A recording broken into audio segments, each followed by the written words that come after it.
What up, Rob? Welcome to a new episode of the Brand Janeau Show. As you know, I am Brand Janeau. And like always, all podcast platforms everywhere. It's Brand Janeau Show. Social media platforms, Instagram, TikTok, Threads, Facebook, Brand Janeau Show. And of course, YouTube channel, Brand Janeau Show, where you can catch this visual and all visuals that of this episode of this podcast, Brand Janeau Show, on YouTube. Hope you guys enjoy this. Comment, like, subscribe. Do you think over there, YouTube channel, Brand Janeau Show. Let's get into it, man. This is Life in Times with Music. Woo wee. So, I've done artist breakdowns, I've done album breakdowns, I've done debates, I've done top 10 lists, but I've only done one episode where I actually did a label breakdown. And I promised myself that I would get back to it, and I've been putting it off for a while. And the first one I did was Rockefeller label. But tonight, I get back to it. Because tonight, I do a label breakdown. The label that I'm breaking down is one that is literally near and dear to my heart. I'm not even gonna lie. Being from the city, that the birthplace of this label, I gotta be honest about it. It wouldn't be right if I didn't talk about it. They are YMCMB, Cash Money Records. Started by Baby and Slim. Cash Money Records became such a juggernaut in the 90s, especially late 90s, early 2000s, with the Trigger Man beat, with producer Manny Fresh, artists like Juvenile, BG, Turk, and of course, Lil Wayne, Hot Boys, Big Thomas. Cash Money is what I've always felt like. If you ask me personally, you ask me, no limit of Cash Money. I tell you, Cash Money, Cash Money. I am a guy. I grew up. I'm a Cash Money kid. Lil Wayne, BG, Juvie, Turk, Fresh, Baby. There was nothing better than that, man. There was nothing better than that. Then you had artists like UNLV, Magnolia Shorty. Oh man, like listen, bro, it was different. No, Cash Money was different, bro. Cash Money was different, man. It grew as the years passed. Clearly, when Cash Money broke up, Juvie left, and Fresh left. Fresh was the last one to really leave, but BG left and Turk left, and you were just like as a fan, you're watching like it's kind of like how if you ask West Coast artists or New York East Coast artists, a New York dude, you ask a LA dude or a New York dude, how you feel when Rockefeller broke up, man? How you felt when Dipset broke up? If you're a New York dude, how you felt about Death Row breaking up?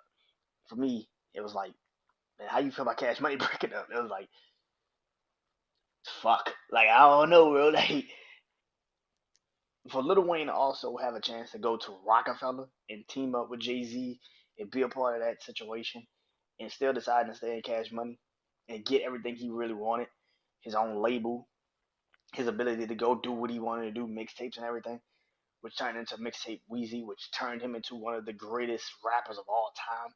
Nobody in the world, I don't give a shit what you say. I know 50 had his run with the mixtapes and everything like that, and I know this person, that person, but nobody in the world can ever tell me Lil Wayne mixtape Wheezy ever can ever be defeated. Like that motherfucker was different because it wasn't just him doing mixtapes; it was him on features.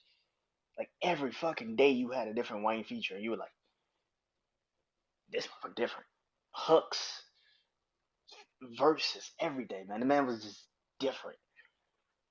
For him to go from being literally the last person to be talked about in Cash Money to becoming easily one of the greatest rappers of all time, yeah, it's different, man.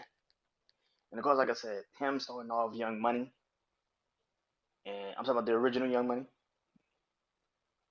with Currency and Mac Main and Gutter Gutter was Squad Up, and yeah, Cash Money was different. Boo and all them, man, like Cash Money was different. Young Money, Squad Up, Wayne. The original Young Money and Squad Up. That's why I always say the original Young Money, because a lot of people don't understand what the fuck that means. The original Young Money was different. Them Young Money mixtapes when they came out, the Squad Up mixtapes when they came out, Wayne became a mixtape monster at that time, man. And then of course it gravitated towards Young Money. Young Money actually as a label was different. To watch them grow as a label, I remember, like I said, the original Young Money with Currency and Mac Main and them. Then to see what it became with Drake and Nicki Minaj and Tyga and Gutta Gutta and Jay Mills and Lil Chuck and Lil Twist and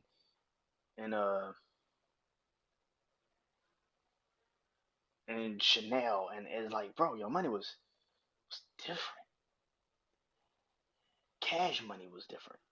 As a kid that watched that label go from being, you know, some people under the shadow of No Limit and trying to figure out who they were under the shadow of No Limit to becoming his own entity and standing on his own two damn feet. Yeah, your money was different, man. Cash Money's legacy is different. Cash Money's one of the rare few labels that lasted this fucking long. For like, started in the '90s and literally became a actual source of music. At one time, they literally signed every fucking body.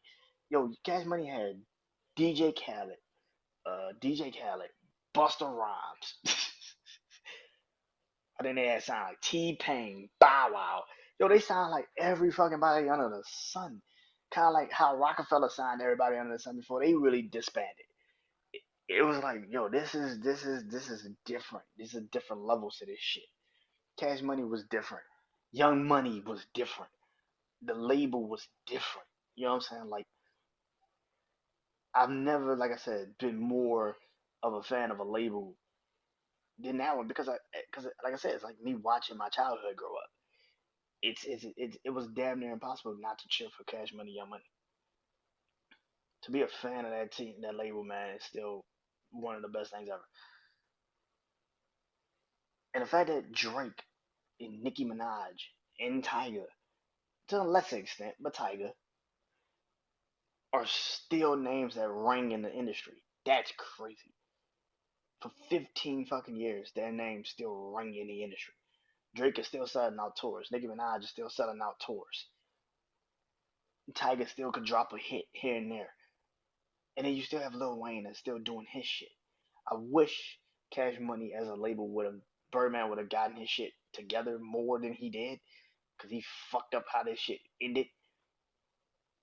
But at the end of the day, man, it happened for a reason, man, and we were allowed to see it, man. I was allowed to see Cash Money become an actual label that people could not just not talk about, which is rare, man.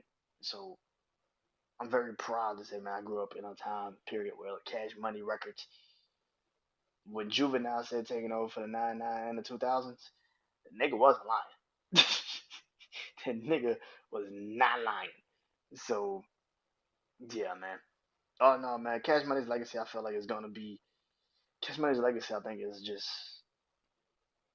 when we look back at Cash Money, people more so gonna talk about probably Young Money, but Young Money, Cash Money legacy is the fact that they have lasted the test of time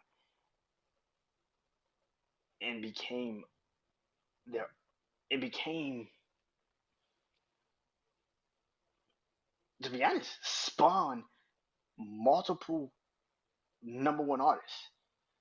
That shit don't happen. You don't have that many labels that started off independent and then have literally Lil Wayne and Nicki Minaj and Juvenile and Drake and like people that actually have a real legacy. Manny Fresh as a producer, like not too many people that have legacies like they've had. And they've had true legacies, man. So, man, I give Cash Money their ultimate love and respect, man. And yeah, I'm blessed to have lived in this time period. I'm blessed to be from the city. And yeah, man. This is Life Times Music. Go listen to some Cash Money, Young Money. Hope you guys enjoyed this episode. I am Brandon Janeau. Peace.